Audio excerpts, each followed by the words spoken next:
The one interview so bad Carson thought about quitting that night. For 30 years, Johnny Carson was the king of late-night TV with his cool attitude and perfect control. Through more than 4,500 episodes and 22,000 guests, Carson stayed calm and professional no matter what. That became what he was known for. No matter what happened, awkward moments, bad jokes, difficult celebrities, Carson never lost his cool on air. Except once, on what seemed like a normal night in 1975. One of America's most famous writers came on The Tonight Show in such a shocking condition that it didn't just ruin an interview. It almost ended Carson's legendary career. I've never seen Johnny that upset. Before. Or after, said a former NBC executive who saw what happened after what many think was the worst interview in the show's history. He wasn't just mad about a bad segment. He was questioning everything, his control over the show, whether the network had his back, whether he even wanted to stay in television. It was the closest he ever came to walking away. Today, we're telling you the full, uncensored story of the interview so terrible that Carson himself ordered all copies destroyed, the night that famous writer Truman Capote's final Tonight Show appearance pushed television's most unshakable host to his breaking point. But first, we need to understand what made this particular interview different from all the other difficult guests Carson had dealt with during his career, and why this single 30-minute segment represented everything Carson feared most about live television. Right.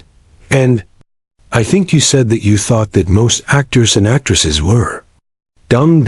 Am I quoting you wrong? Or is that basically what you said? Well, yeah. What I said was that Truman Capote's final drunk appearance, mid-1970s. By the summer of 1975, Truman Capote was one of America's most recognized authors. His masterpiece, In Cold Blood, had changed literary journalism forever. While earlier books like Breakfast at Tiffany's had been made into Hollywood classics, his unique voice and strange personality had made him not just a literary figure but a celebrity.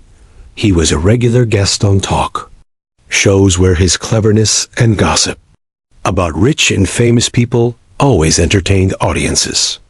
Capote had been on The Tonight Show many times before, usually sharing charming stories about his famous friends and giving literary opinions in his signature high-pitched voice. Carson usually enjoyed talking with him, finding Capote's mix of intelligence and celebrity gossip perfect for late-night TV. Johnny had real respect for Capote as a writer, explained, a Tonight Show producer who worked on many of Capote's appearances. He saw Truman as bringing a certain class to the program, someone who brought literary credibility while still being entertaining. Their previous conversations had always gone well. The night of the terrible appearance, however, warning signs started the moment Capote arrived at the NBC studios. The author, who had been struggling with increasingly bad alcohol and drug problems, looked extremely messed up, slurring his words, unable to walk straight, and acting erratic in ways that worried the production team.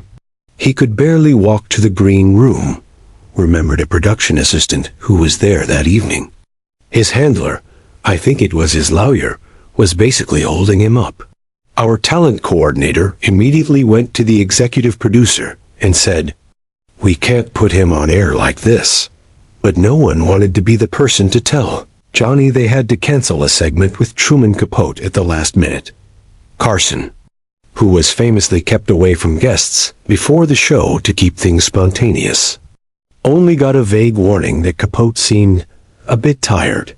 When the interview began, the host was clearly shocked by Capote's condition. Johnny's eyes went wide when Capote stumbled onto the set, remembered a cameraman who was working that night. You could actually see him thinking in real time. Do I end this right now, or do I try to save it? Remember, this was live television for most of the country. There was no easy way out. What followed was 30 minutes of increasingly painful television. Capote, barely able to speak full sentences, rambled all over the place about different topics. When Carson tried to steer the conversation toward Capote's work, the author would start answers that turned into mumbled nonsense. Several times he seemed to forget where he was completely. Carson was doing everything possible to create a normal segment, noted a writer who watched the interview from backstage. He was finishing Truman's sentences, redirecting when he went off into inappropriate territory, and desperately trying to find questions simple enough for Capote to answer. It was like watching a master juggler trying to keep broken plates in the air. The breaking point came when Capote began making explicit claims about the private lives of several major celebrities, naming names and describing situations that could get them sued. Carson, recognizing the legal danger, tried to change the subject, but Capote kept going back to the gossip. Johnny went to commercial, and that's when it happened, revealed a stage manager who was standing just off camera. Carson's smile disappeared the second the red light went off. He turned to his producer and said, "Get him out of here now." It wasn't a suggestion. It was an order. And his tone was like nothing I'd ever heard from him before. During that commercial break, Carson left the stage, something he almost never did in the middle of an interview. According to multiple witnesses, he went straight to his office and closed the door. When the program came back from break, announcer Ed McMahon explained that Capote wasn't feeling well and the show would move on to the next segment. Johnny was so furious after the segment. Some crew members recalled him saying, "Why do I even do this show anymore?" A former writer remembered. It wasn't just fake anger. He felt embarrassed. It wasn't just bad TV. It was a reminder of how little control he had when things went wrong. He told us, "If this is what it's going to be, maybe I'm done." While Carson's anger at the disastrous segment was obvious, what few people realized at the time was how deeply the incident had shaken his confidence and how The Tonight Show itself worked in a rare moment of vulnerability. Carson told his close associates that the Capote interview exposed major problems in how the program operated. Johnny told a few of us afterward that the incident made him question everything about how we screened guests, explained the longtime producer. He said, "If we can't prevent something like this, what's the point of all our preparation?" He was seriously thinking about whether he wanted to continue with a show where such public embarrassment was always possible. Carson's unhappiness went beyond this specific incident to bigger frustrations with NBC. In a heated meeting with network executives the next day, he reportedly demanded more control over choosing guests and checking them beforehand, and brought up the possibility of leaving the network if his concerns weren't addressed. That meeting was tense, recalled an NBC executive who was there. Johnny rarely made threats or ultimatums. He didn't need to. His position was so strong that even hinting he might walk away was enough to send everyone into panic mode. The network president basically promised on the spot that nothing like the Capote incident would ever happen again.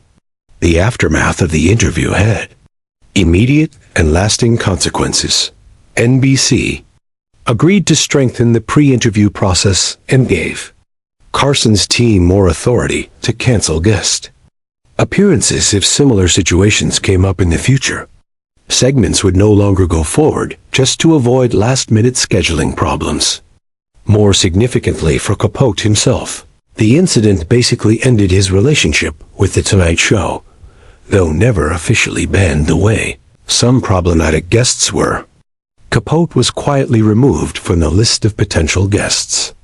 Carson, who rarely held grudges over simple mistakes or bad performances, saw Capote's appearance as something more serious, a violation of the basic professional respect that he expected from guests. Johnny made a distinction between guests who were simply nervous or unprepared and those who showed disrespect for the show itself. explained a talent coordinator from that time. Coming on in that condition wasn't just unprofessional. Carson saw it as Capote basically saying, "Your show isn't important enough for me to be sober." That's something Johnny couldn't forgive. Perhaps the most telling evidence of how deeply the incident affected Carson was his unusual request about the broadcast. In an era before most people could record shows at home, shows were preserved mainly through the network's own archives. According to multiple sources, Carson personally asked that the Capote segment be removed from all tape recordings and never used in any retrospectives or clip shows.